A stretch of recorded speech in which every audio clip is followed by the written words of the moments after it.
At dahil nga nagpahinga muna si Acero sa pagkanta, ito na nga ang panahon para ibalik natin sa Panginoon ang biyayang natatanggap natin sa buhay. Dahil siya ang nagbigay ng ating talento sa pagkanta. Huwag po tayong puro bigay lang sa diwata. Magbigay din po tayo sa Diyos na may likha ng langit at lupa. Dahil ang lahat ng blessings ay nagmumula sa Kanya.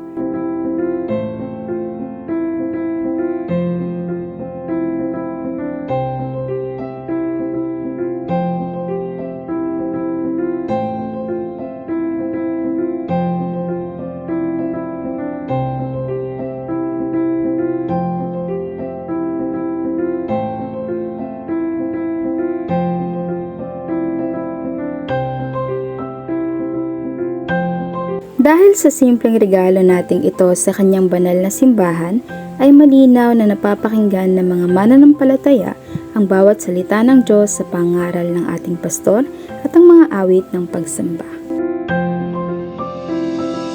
Napakasayang pagmasdan ang mga batang nagkakantahan ng papuri sa Diyos at mga ngiting nakakataba ng puso na sa musmos nilang edad ay nakakagawa na sila ng gawaing kalugod-lugod sa Panginoon.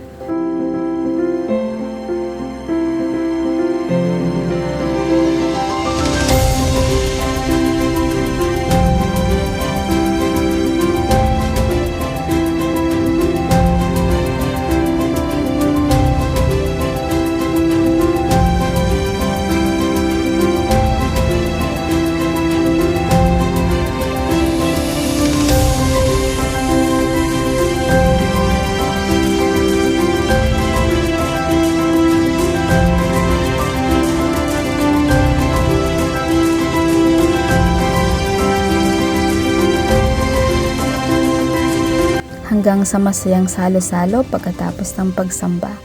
Salamat po Panginoon sa mga biyaya at magandang kalusugan na binibigay niyo po sa amin sa araw-araw.